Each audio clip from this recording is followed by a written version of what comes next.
తాకట్లో ఉన్న మీ బంగారాన్ని విడిపించి ఆ రోజు ఆన్లైన్ రేటుకి కొంటాం. Sharma gold company. నమస్తే, వెల్కమ్ టు సుమన్ టీవీ. నేను పద్మిని. ప్రస్తుతంతో పాటు ప్రముఖ ఆధ్యాత్మికవేత్త, వాస్తు జ్యోతిష పండితులు, లలిత ఉపాసకులు, వాస్తు జ్యోతిష శిక్షణ నిపుణులు బ్రహ్మశ్రీ నానాజీ పట్నాయక్ గారు మనతో పాటు ఉన్నారు. మాట్లాడదాం సార్. నమస్తే సార్. శ్రీమాత్రే నమః.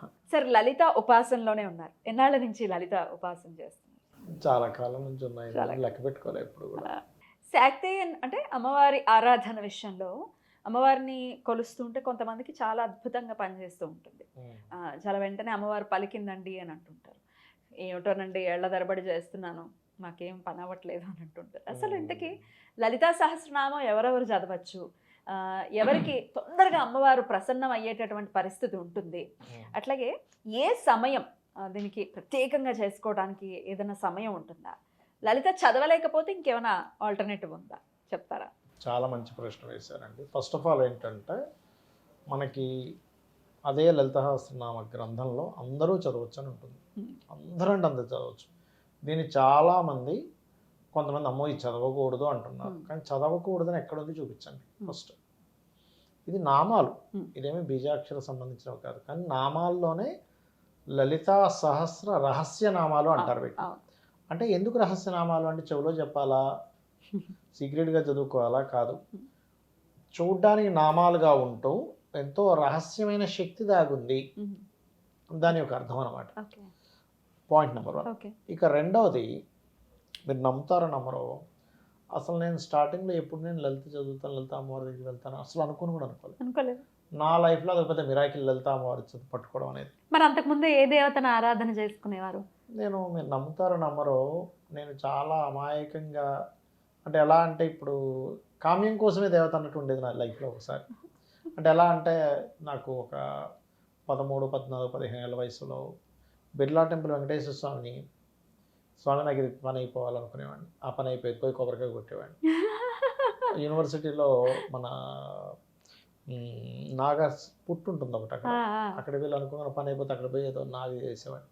అంటే నా దృష్టిలో స్టార్టింగ్ స్టేజ్లో ఎంగేజ్లో ఉన్నప్పుడు, అంటే 14, 15 ఏళ్ళ వయసులో ఉన్నప్పుడు, దేవత అంటే మనం ఏది అడిగితే అది ఇచ్చేస్తుంది, మనం ఏదో ముక్కు తీర్చుకోవాలి. కానీ వన్స్ నేను లలిత చదివిన తర్వాత, దేవత అంటే అమ్మవారు ఏదైతే ఉందో, ప్రకృతి రూపంలో ఉన్న అమ్మవారు అన్నిట్లో తనుంది, అన్నిట్లో తను ఉంటూ అంతా చేసి పెడుతుంది. అందుకని మనం కృతజ్ఞతా భావంతో మనం ఆవిడ్ని కొలవాలి అనే విషయం నాకు అర్థమైంది. ఎలా అయితే అమ్మవారి జీవితంలోకి అంటే వాట్ ఈస్ దట్ ఇన్సిడెంట్? ఏమి లేదండి, అది అనుకోకుండా ఓపెన్ చేశాను, అనుకోకుండా అయిపోయింది. అది నాకు ఇది అని నేను చెప్పలేను. దాని తర్వాత అసలు ప్రతి నామానికి అర్థం తెలుసుకున్నాను, ఆస్ట్రాలజికల్ రింగ్ తెలుసుకున్నాను. దానివల్ల నేను మొత్తం నామాలకి చెప్పాను కదా, యూట్యూబ్లో ఉన్నాయి. ప్రతి నామానికి అర్థము, ఎలా భావించాలి, ఎలా చేయాలి, ఎవ్రీథింగ్ చెప్పాను. అసలు నేను చెప్తాను కూడా ఎప్పుడు అనుకోలేదు నేను. కనీసం ఖచ్చితంగా రిలేట్ అయి ఉంటుంది మీరు చెప్పే పరిహారాలు, లలితా సహస్రనామంతో రిలేట్ అయి ఉంటుంది. అంటే ఏమీ లేదు ఇక్కడ. నా ఉద్దేశం ఏంటంటే, మొత్తం ప్రకృతే కదా, ప్రకృతి పురుషుడు అంటారు. మనం ప్రకృతిలో one of the part. Lalita సహస్రనామాలు ఎవరు చెప్పారు అవి అంటే, వసిన్యాది వాగ్దేవత ఋషయ అంటాం. అంటే వసిన్యాది వాగ్దేవతలు ఎక్కడి నుంచి వచ్చారు? అమ్మవారిలో నుంచి తెల్లటి కిరణాలుగా బయటకు వచ్చారు, 8 కిరణాలుగా వచ్చి వాళ్ళే చెప్పడం జరిగింది. అంటే అమ్మవారిలో నుంచి వచ్చారంటే అమ్మవారు, అందుకే దాన్ని ఏమంటారు, వేదముతో సమానము అని చెప్తారు. Lalita Sahasranamam is equal to వేదంతో సమానం. మరి వేదంతో సమానమైనప్పుడు అందరూ చదవచ్చు అంటే అది నామాలు కాబట్టి చదవచ్చు. అయితే ఇక్కడ మరి ఎందుకంటే తప్పులు చదవకూడదు అంటారంటే, నేను ఒకటే చెప్తాను. ఇప్పుడు మీరు ఉన్నారు, మెడికల్ షాప్కి వెళ్ళారు, తలనొప్పికి ఒక ట్యాబ్లెట్ కాదు, మీరు ఏదో తప్పుగా పలికి ఇంకో ట్యాబ్లెట్ పేరు ఒక అక్షరం మారితే వచ్చింది, వాడు ఆ ట్యాబ్లెట్ ఇస్తాడు, మీరు అది వేసుకుంటాడు, అయ్యో తలనొప్పి తగ్గట్లేదు అనుకుంటారు. ఒక హోటల్కి వెళ్ళి ఏదో ఆర్డర్ ఇచ్చాం, తప్పుగా పలికాం, ఇంకోటి తీసుకొచ్చి ఎలా ఇస్తాడో, ఒక్కొక్క నామానికి ఒక్కొక్క ఎనర్జీ ఉంటుంది. ఆ ఎనర్జీ మీరు తప్పుగా పలకడం వల్ల అక్కడ రావాల్సింది రాకుండా ఇంకోటి మీకు ప్రాప్తిస్తూ ఉంటుంది. అంతే, అంతకుమించి ఏం లేదు. ఒకటే ఏంటంటే, భావన is most important.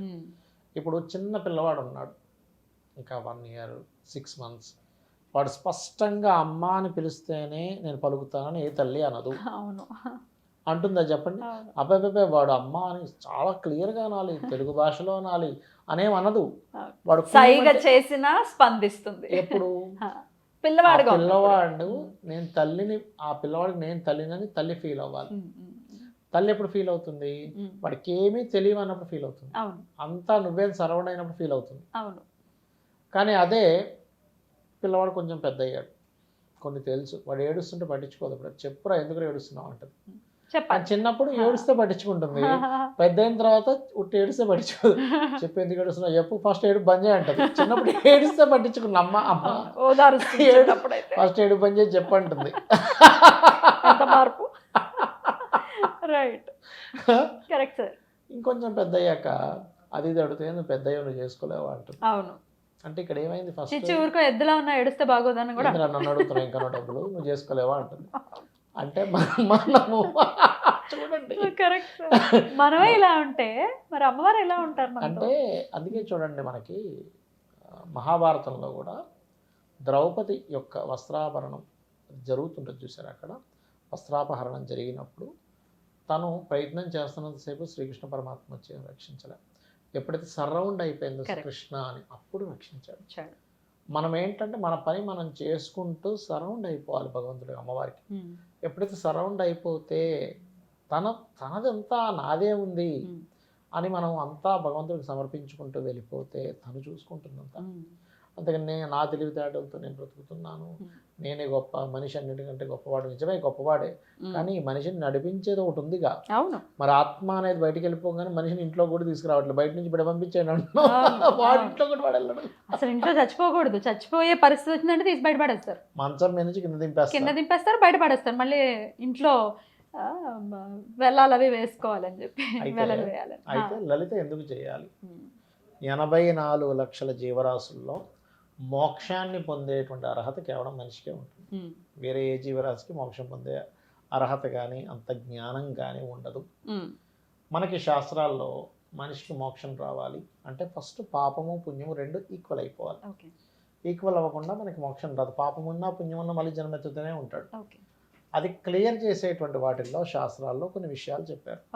The best మార్గం ఇస్ లలిత. ఫస్ట్. రెండవది సూర్య నమస్కారాలు. మూడవది మన ఒళ్ళు వంచి దేవతా సంబంధించినటువంటి కైంకర్యాలు చేస్తూ ఉండాలి వెళ్ళి. ఇక్కడ అడగొచ్చు, చాలా మంది అంటారు ఏమండి మరి లలిత చేయని వాడు కూడా బతుకుతున్నాడుగా, విష్ణు సహస్రనామాలు చేయని వాడు కూడా బతుకుతున్నాడుగా, ఆలయానికి వెళ్ళిన వాడు కూడా బతుకుతున్నాడుగా అంటే నేను ఒకటే చెప్తా, స్కూల్కి వెళ్ళిన వాడు కూడా ఉన్నాడు, స్కూల్కి వెళ్ళినాడు కూడా వాడు జీవిస్తున్నాడు. చదువుకోని వాడికి ఉంది, చదువుకునే వాడు బతుకుతున్నాడు, చదువుకున్న వాడు బతుకుతున్నాడు. కానీ ఎందుకు చదువుకుంటున్నావు నువ్వు, ఎందుకు స్కూల్కి పంపిస్తున్నావు? అంతే కదండి. ఎందుకు పంపిస్తున్నావు అంటే జ్ఞానం రావాలి, వాట్ ఈజ్ వాట్ అని చదువుకోవాలి.